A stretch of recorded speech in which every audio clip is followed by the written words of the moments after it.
जय महाराष्ट्र।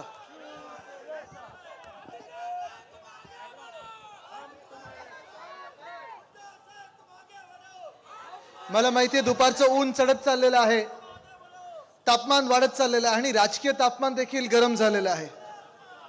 आता येताना जेवढे आपण इथे सगळे मला भेटायला, मला आशीर्वाद द्यायला जमलेले आहात,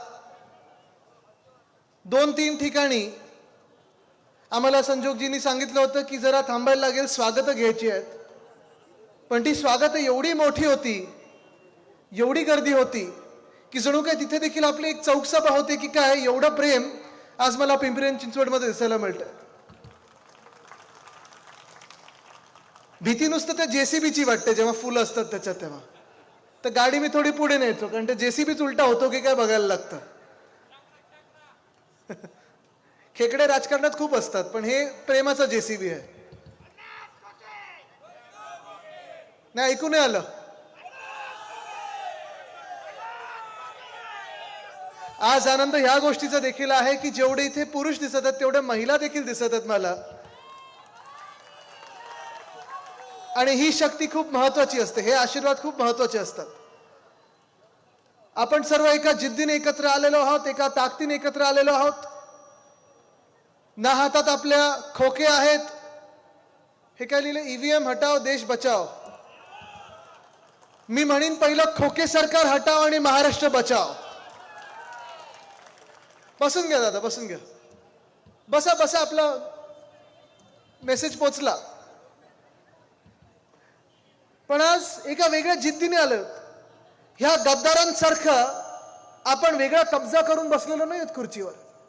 ह्या गद्दारांसारखे आपल्या हातात खोके नाही आहेत, ह्या गद्दारांसारखे आपल्या हातात, आपल्या हृदयात मस्ती नाही आहे, आपल्या डोक्यात माज नाही आहे, पण आपल्या प्रत्येकाच्या हृदयात जे प्रेम आहे ते प्रेमाचं बंधन आपल्याला एकत्र आणतं। आणि हे प्रेम नुसतं एकामेकांसाठी नाही, तर आपल्या महाराष्ट्रासाठी जे प्रेम आहे ते प्रेम, ती भावना आपल्या सर्वांना एकत्र आणत आहे।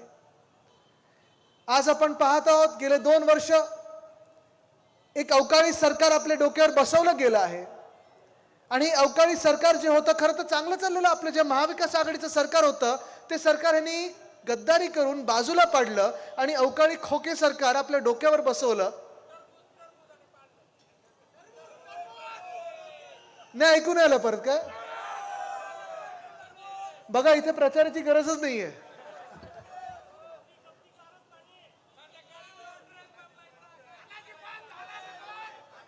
ना पुढचं भाषण आपण दिलं पाहिजे। कपडे काय बदलायचे, हुडी काय घालायचे, तुम्हाला माहिती आहे सगळा काळ कसा होता तो।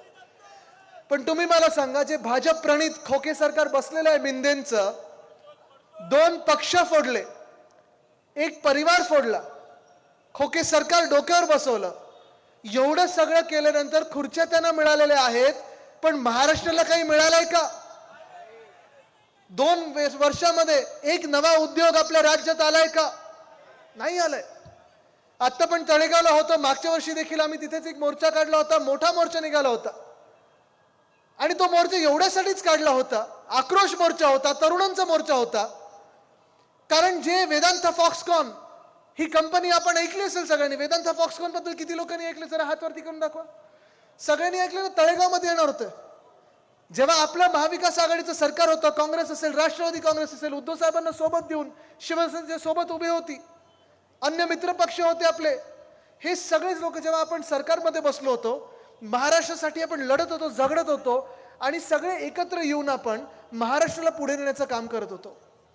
उद्योग क्षेत्रातच बोलायचं तर कोविड काळ सुरू असताना देखील अर्थचक्र देशाचं बंद पडलं होतं, तरी देखील आपल्या महाराष्ट्रामध्ये आपण 2 की 3 मॅग्नेटिक महाराष्ट्र हे समिट घेतले आणि 6.5 लाख कोटीची गुंतवणूक आपल्या राज्यात आणली। लाखो तरुण तरुणींना रोजगार निर्माण होतील अशी आपण पावलं उचलली होती।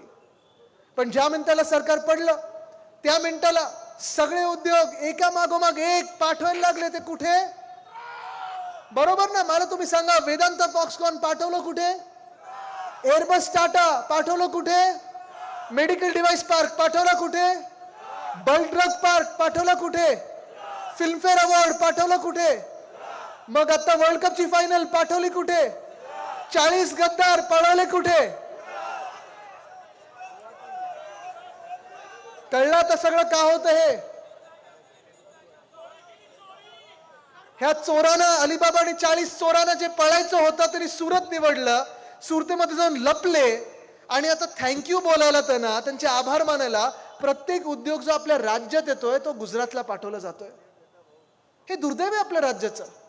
मला वाटलं होतं की तुम्ही 2 पक्ष फोडले, एवढे हजारो कोटी वापरून ह्या चोरांना विकत घेतला, 40 चोरांना. त्याच्यातले खासदार काही इकडचे एक आहेत, लपत छपत कसे गेले तुम्हाला माहिती आहे सगळे. हे सगळे सुरतेला पळाले, गुवाहाटीला पळाले, गोव्याला पळाले, टेबलावर चढून नाचले देखील, पण त्यांची सुरत आता दाखवण्यासारखी राहिली नाहीये. इथे माथेवर त्यांच्या गद्दारीचा जो शिक्का बसलाय ना, तो जीवनभर त्यांचा शिक्का बसणार आहे. पण आज दुर्दैव हेच आहे की जे मी सांगतो, वेदांता फॉक्सकॉन जो आम्ही मोर्चा काढला होता तळेगावला, तुम्ही विचार करा, एका वेदांता फॉक्सकॉनमुळे आपल्या राज्यात काय काय येऊ शकलं असतं. एका वेदांता फॉक्सकॉनमुळे 2.25 लाख कोटीची गुंतवणूक आपल्या राज्यात येत होती. 2.25 लाख कोटी एवढी गुंतवणूक. 1 लाख मुला मुलींना, तरुण तरुणींना, सुशिक्षित लोकांना जे आज बेरोजगार आहेत त्यांना रोजगार मिळाला असता.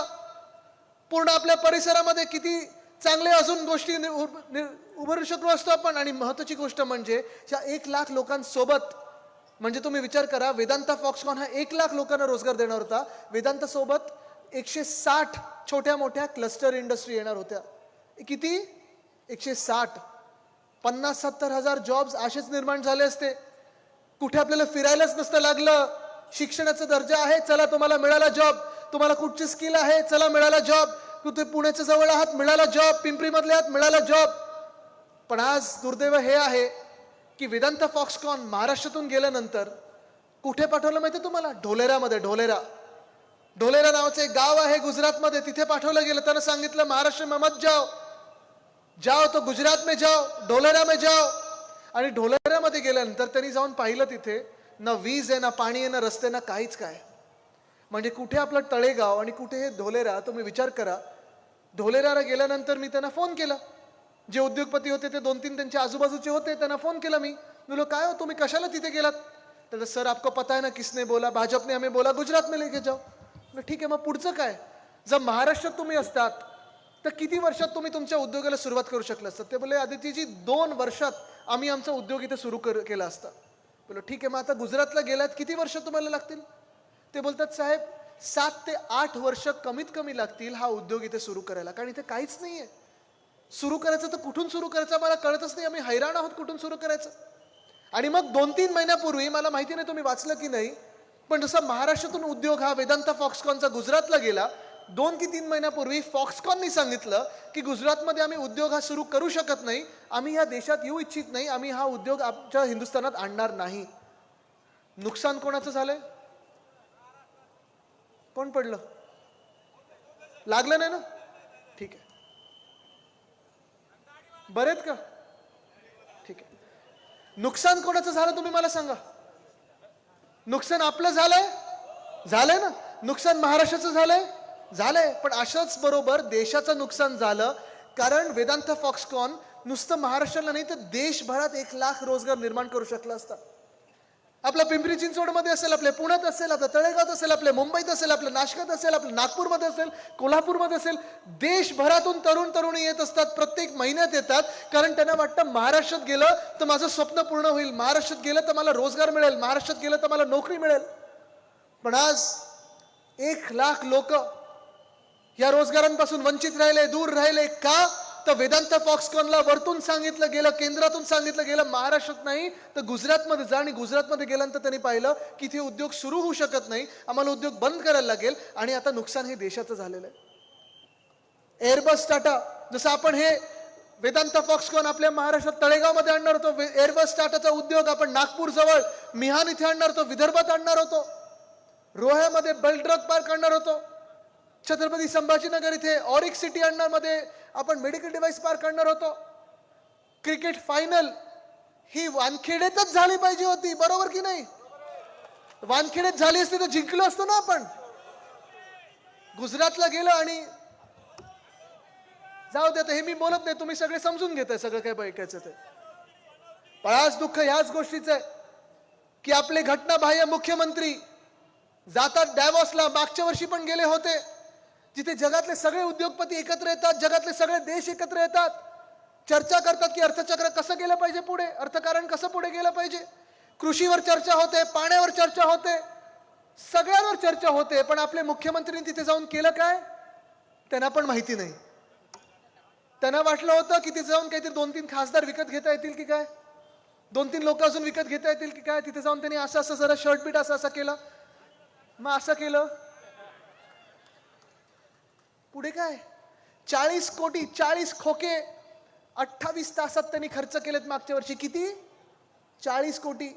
तुम्ही मला सांगा, तुम्ही पण सुट्टीला जाता ना इथे तिथे, गेलात कधी? लोणावळ्याला गेलात, महाबळेश्वरला गेलात, अगदी परदेशी जरी गेलात तरी एका दिवसात तुम्ही 40 कोटी उडवू शकाल का? कोणी? खर्च त्यांनी 40 कोटीचा केलेला आहे. MIDC ला विचारा, त्यांनी 35 कोटीचा अधिकृत खर्च दाखवलेला आहे. पण माझा दावा हाच आहे की 40 कोटी त्यांनी खर्च केला, 40 कोटीच्या खालती खर्च नाही केला. तेच मी सांगतोय तुम्हाला.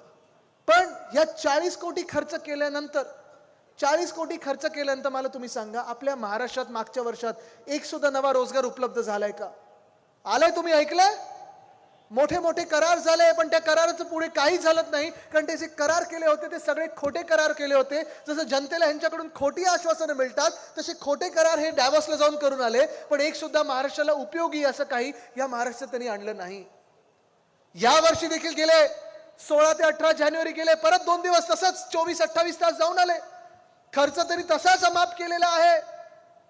कारण तुम्हाला सांगतो, तिथे यावेळी जाताना त्यांनी जी मंडळी सोबत नेली होती, 4-5 दलाल सोबत नेले होते, 5-6 राजकीय लोक नेले होते, पण महाराष्ट्राच्या कामाचे लोक एक सुद्धा नेले होते. आणि पुन्हा एकदा तुम्हाला सांगतो, तिथे जाऊन ज्या लोकांना भेटले त्या लोकांना ते पुण्यात पण भेटू शकत होते, त्या लोकांना ते नागपुरात पण भेटू शकत होते, त्या लोकांना ते मुंबईत पण भेटू शकत होते. पण या घटनाबाह्य मुख्यमंत्र्यांना बर्फात जाऊन खेळायचं होतं, म्हणून तो खर्च आपल्या डोक्यावर मारून गेलेले आहेत. तो खर्च तुम्ही आणि आम्ही आपल्या पैशातून देतो, करदात्याच्या पैशातून देतो.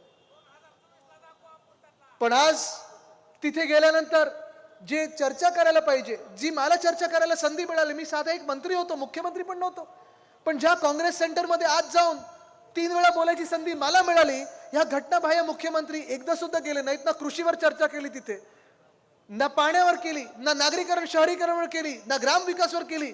जाऊन नुसतं करार सही करून आलेले आहेत आणि इथे मोठे मोठे होर्डिंग आणि बॅनरवर खर्च करायला लागलेले आहेत. पण जसं उद्योग क्षेत्र कोलमडलेलं आहे, तसं कृषी क्षेत्र देखील कोलमडलेलं आहेच. आपण पाहत असाल, शेतकरी आत्महत्या वाढत चाललेल्या आहेत, शेतमालाला भाव मिळत नाहीये. आज तुम्ही बांधावर जा, शेतकऱ्यांशी बोला, ते त्यांना विचारलं तर तुम्हाला पुढची पिढी तुमची आहे ती शेतीत याविषयी वाटते का, तर मला सगळे उत्तर देतात नाही. 1-2 लोकांना वाटतं की पुढची पिढीने शेतीत यावी, नाही तर सगळे बोलतात नाही आम्ही नोकऱ्यांसाठी शहरांमध्ये पाठवू. पण आज शहरांचे काय हाल चाललेले आहेत. आपण आठवा, उद्धव साहेबांचं जेव्हा सरकार होतं तेव्हा त्यांनी सांगितलं होतं, जे वचन सांगितलं होतं, वचन दिलं होतं शेतकरी बांधवांना की आमचं सरकार आलं तर 2 लाखापर्यंतचं कर्ज मी माफ करू, कर्जमुक्त करू. ते केलं, त्यांनी करून दाखवलं. म्हणजे एका बाजूला उद्धव साहेबांचं सरकार, आपण पाहता MIDC मध्ये मोठे मोठे उद्योग आणत होतं, छोटे उद्योगांना देखील आपण प्राधान्य देत होतो, वेगळा सपोर्ट देत होतो. तसंच कृषी क्षेत्रात देखील कुठेही कधी अवकाळी पाऊस झाला, कधी गारपीट झाली, तरी पण आपण जाऊन मदत द्यायचो, मदतीचा चेक द्यायचो आणि तो रितसर चेक किंवा त्यांच्या खात्यात ते पैसे यायचे, 2 रुपयाचे चेक घेऊन फोटो नाही काढायचो आपण तिथे जाऊन. पण आज कृषी क्षेत्र कोलमडलं आहे, उद्योग क्षेत्र कोलमडलेलं आहे, शहरांचे हाल वाढत चाललेले आहेत. प्रत्येक शहरामध्ये 2-2 वर्ष प्रशासक बसवलेले आहेत. कधी TDRचा घोटाळा होतो, मला वाटतं इथे पण झालाय संजोगजी, आपणच सांगत होतात मोठा TDR घोटाळा इथे झालेला आहे. TDRचा घोटाळा असेल, कोविड काळातला घोटाळा असेल, रस्त्याचे घोटाळे असतील, कचऱ्याचा घोटाळा आहे. प्रत्येक ठिकाणी घोटाळा घोटाळा घोटाळाच होत चाललेला आहे. ह्या प्रशासकांना देखील मी सांगत आहे, लक्षात घ्या, हे वर्ष 2024 हे आमचं वर्ष आहे. आम्ही सरकार बसवत आहोत. तुम्ही घोटाळे करत असाल, करा, निश्चितपणे करा.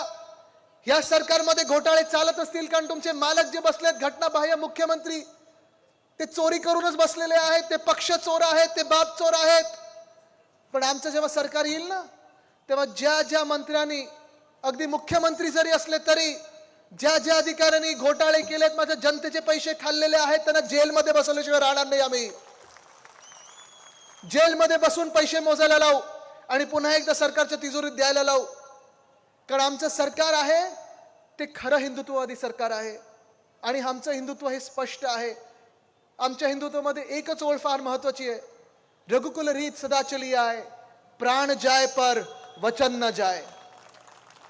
जी जी वचनं देतो ती पूर्ण करणं गरजेची असतात. जसं मी सांगितलं, उद्धव साहेबांचं पहिलं वचन होतं की कर्जमुक्ती करू, ती करून दाखवली. उद्धव साहेबांनी सांगितलं होतं, प्रत्येक शेतकरी बांधवाला सांगितलं होतं, जर तुम्हाला कधी वाटलं की तुमच्या परिवारासारखं कोणी नाहीये तर माझा भाऊ म्हणून तुम्ही मला समजा. तसंच मंत्रालयात उद्धव साहेब जेव्हा असायचे, मुख्यमंत्री म्हणून बसले होते, प्रत्येक बांधावरच्या शेतकऱ्याला वाटायचं की माझा भाऊ हा मुख्यमंत्री आहे, कुटुंब प्रमुख हा मुख्यमंत्री आहे. आपल्याला आठवत असेल, कोविड काळात असेल किंवा अन्य काळात असेल, महिलांचा सन्मान हा सर्वोच्च असायला पाहिजे, सर्वप्रथम असायला पाहिजे. आजचं मंत्रिमंडळ बघा, जे कोणी शिवीगाळ महिलांना करत असतात, महिलांवर अत्याचार करतात, सगळे आरोप घेऊन बसलेले आहेत त्या मंत्रिमंडळात. पण मुख्यमंत्र्यांना हिंमत नाहीये त्या माणसाला सांगायला गेट आउट म्हणून सांगायची. आज आपलं राज्य चाललंय कुठे? जसं मी सांगतोय की हे दोन सगळे म्हणजे शेतकरी त्रस्त आहेत, महिला त्रस्त आहेत, महिलांवर अत्याचार वाढत चाललेले आहेत, शेतकऱ्यांच्या आत्महत्या वाढत चाललेल्या आहेत, तरुण फिरतोय सगळीकडे, बेरोजगार म्हणून फिरतोय, सुशिक्षित आहे पण नोकऱ्या हातात नाही आहेत. मग शेवटचा पर्याय आपल्याला राहतो तरी काय? सरकारमध्ये नोकर भरतीचा. मग मोठी मोठी रांगा लागतात. कधी आरोग्य सेवेत भरती असेल, कधी पोलीस भरती असेल, कधी तलाठीची भरती असेल. परवाकडचाच एक घाणेरडा प्रकार जो झालेला आहे, तलाठी भरतीचा जो प्रकार झालेला आहे, मार्क मिळायला पाहिजे होते किती? जास्तीत जास्ती 200, मिळालेत किती? 225. म्हणजे प्रकार असाच झाला ना की जे मुख्यमंत्र्यांना एक खातं सांभाळता येत नाही त्यांना मुख्यमंत्री बनवलं आणि मग चालू. हे कसं सरकार चालतंय? आज दुर्दैव हेच आहे की जे बिचारी मुलं आंदोलनाला बसतात परीक्षा एकदा द्यायला, ते सगळं झाल्यानंतर परीक्षा द्यायला मिळतं, त्याच्यात घोटाळा होतो, घपला होतो, पेपर फोडला जातो, पेपर फुटला जातो. मी आज ते घटनाबाह्य मुख्यमंत्र्यांना इथून विनंती करत आहे, किंबहुना सांगत आहे, चला हिम्मत असेल ना, एक तरी निर्णय हा महाराष्ट्रासाठी घ्या की जसं राजस्थानमध्ये, जसं उत्तराखंडमध्ये आहे, तसं जो कोणी पेपर फोडेल त्याला जन्मठेपी झालीच पाहिजे, हा निर्णय आज घ्या. कमीत कमी 10 कोटीचा दंड लावा, फाशी दिली तरी चालेल, पण जो व्यक्ती, जो माणूस माझ्या तरुण तरुणींचे आयुष्य बर्बाद करत आहे त्याला फासावर चढवलं तरी चालेल, पण तो परत सुट्टा कामा नाही. परवाकडेच मी ऐकत होतो की एक व्यक्ती अशी ज्यांनी 3दा पेपर फोडलेले आहेत, 3दा पेपरला बसलेला आहे, कारण अटक होते जामीन होते, अटक होते जामीन होते, परत पेपर फोडतो. जाणार कुठे ही सगळे मुलं? म्हणजे आपण शेतकरी म्हणून आपलं काही चांगलं चाललेलं नाहीये.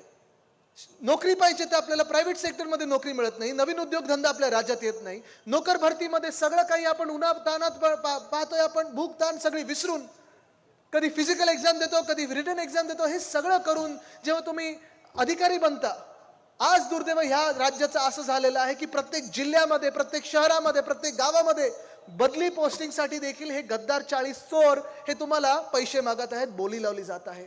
SP बनायचं, DSP बनायचं, CP बनायचं, MC बनायचं, AMC बनायचं, ह्याला बोली लावली जाते. तुम्ही अधिकाऱ्यांकडून पैसे मागताय, जनतेचे पैसे ओरबाडताय, महाराष्ट्राला लुटताय आणि हे सगळं करून सगळे उद्योगधंदे जे आहेत ते गुजरातला पाठवतात. गुजरातला सगळं जाण्याची माझं दुःख नाहीये, प्रत्येक राज्यात जे काही त्यांच्या हक्काचं ते गेलंच पाहिजे, ही माझी भूमिका असते. आसामला आसामचं मिळालं पाहिजे, मणिपूरला मणिपूरचं मिळालं पाहिजे, केरळात जे येणार आहे ते केरळाला जायला पाहिजे. पण जे माझ्या महाराष्ट्रात 100% येणार होता तो घास आमच्या हातातला खेचून जेव्हा गुजरातला देताना तिथे मला राग येतो. आज जो काही आपण महाराष्ट्र म्हणून अन्याय सहन करत आलेलो आहे, कुठे ना कुठे तो थांबलाच पाहिजे, हा निर्धार आपण आता केला पाहिजे. गेले 2 वर्ष आपण पाहतोय ह्या गद्दार सरकारमध्ये एकतर आपण पाहत आलेलो आहात, संविधानाला ह्यांनी बाजूला ठेवलेलं आहे. जे डॉक्टर बाबासाहेब आंबेडकरांनी संविधान आपल्याला दिलेलं आहे, आपल्या देशाला लिहून दिलेलं संविधान आहे. आपण सगळे आंबेडकर प्रेमी जनता आहोत ना, संविधान आपण सगळे मानतो ना. मंत्री म्हणून आपण असाल, आमदार म्हणून असाल, आपण संविधानाची शपथ घेतो, तसा हा देश संविधानाप्रमाणे चालतो. पण जे राहुल नार्वेकर अध्यक्ष आहेत ट्रायब्युनल म्हणून, त्यांनी जो निर्णय दिलेला आहे, निकाल दिलेला आहे, तो डॉक्टर आंबेडकरांचा नाही, डॉक्टर बाबासाहेब आंबेडकरांचं संविधान नाही, तर भाजपचं संविधान पाळणारा निकाल आहे. ही धोक्याची घंटा, ही धोक्याची घंटा लक्षात घ्या. आज न्याय जो आम्ही मागत आहोत, महान्याय, महानिष्ठा, निष्ठा ही आपली महाराष्ट्रासाठी, निष्ठा ही देशासाठी, देशाच्या संविधानासाठी, देशाच्या कायद्यासाठी, देश चालवणाऱ्या अधिकाऱ्यांसाठी, देशातल्या लोकांसाठी ही निष्ठा असायला पाहिजे. ही निष्ठा आपल्याला एकत्र आणते. पण न्याय, आपण अन्याय किती सहन करणार आहे? तर न्याय मागण्याची वेळ आलेली आहे. किती अन्याय सहन करायचा आपण?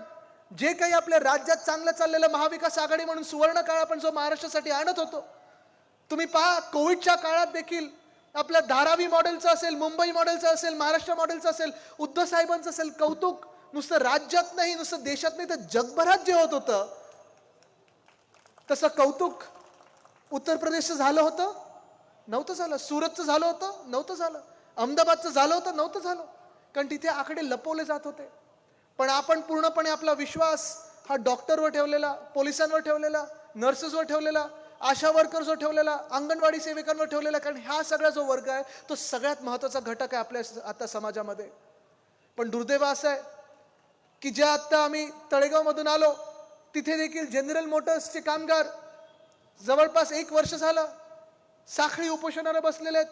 पण सरकारमधलं कोणी त्यांच्याकडे गेलेलं नाहीये. सरकार नसताना हे सगळे गेले, सांगितलं की बिलकुल आम्ही तुम्हाला अमुक देऊ, तमुक देऊ, 2 दिवसात तुम्हाला ह्याच्यात जॉब्स देऊ.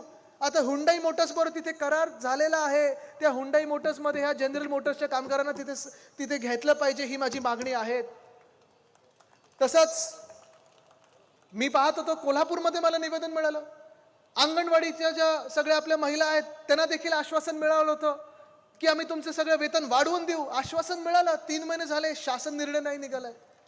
आशा वर्कर्स आहेत, त्यांचे देखील प्रश्न आहेत. उद्धव साहेबांनी त्यांना सांगितलेलं आहे, आझाद मैदानला जाऊन सांगितलेलं आहे, आपलं सरकार येणार म्हणजे येणार आणि तुमच्या मागण्या आपण मार्गी लावणार म्हणजे लावणारच. तसंच ओल्ड पेन्शन, जुनी पेन्शन योजना आहे, हा देखील एक मोठा प्रश्न आहे. नागपूरला उद्धव साहेबांनी सांगितलेलं आहे, हे आता फसवी योजना ह्या खोके सरकारने दिलेली आहे. प्रत्येक ठिकाणी फसवतात. दहीहंडी मंडळापासून तुम्ही कोणी असाल, तुम्हाला फसवल्याशिवाय हे राहत नाहीत. असं हे खोके सरकार, मेंदे सरकार आहे. पण उद्धव साहेबांचं जे सरकार पुन्हा एकदा येणार, आपलं सरकार जे पुन्हा एकदा येणार, महाविकास आघाडीचं सरकार जे पुन्हा एकदा येणार आहे, ह्या सगळ्या मान्य जुन्या पेन्शनच्या असतील, आशा वर्करच्या असतील, अंगणवाडी सेविकाच्या असतील, आपण पूर्ण केल्याशिवाय राहणार नाही. आज हे वचन तुम्हाला मी द्यायला आलेलो आहे. कारण जे मी सांगितलं आपलं हिंदुत्व आहे ते सगळ्यांना सोबत घेऊन चालणार आहे.